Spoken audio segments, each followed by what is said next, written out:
মেরে সাহাবী হযরত আবু বকর সিদ্দিক রাদিয়াল্লাহু তাআলা আনহু কোন একদিন নবীকে বললেন, ইয়া রাসূলুল্লাহ, হাবিবাল্লাহ, আমি আপনার সাথেই থাকি, আমি আপনার হিজরতের সাথী, আমি আবু বকর আমার জীবনের সম্পদগুলো দিয়ে আপনাকে ভালোবেসেছিলাম।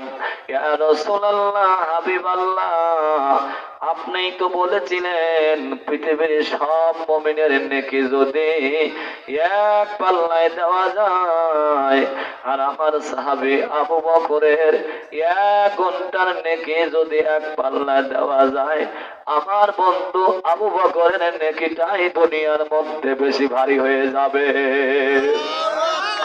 আমার ভাইরা, আমার বন্ধুরে,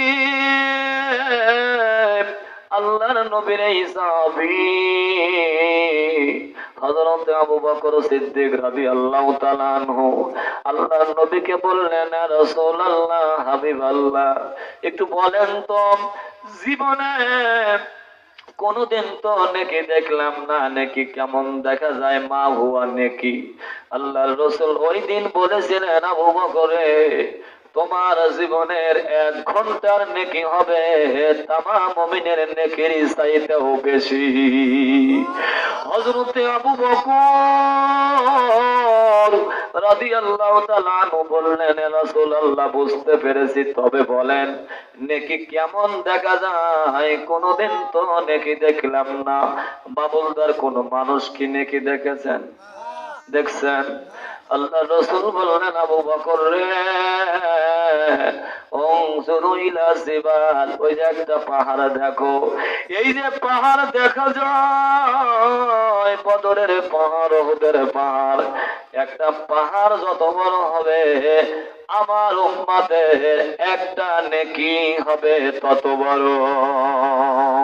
লিল্লাহু তাকবীর, লিল্লাহু তাকবীর।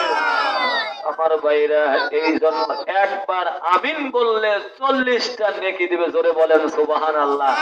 তাহলে এক একটা নেকি হবে কার সমান?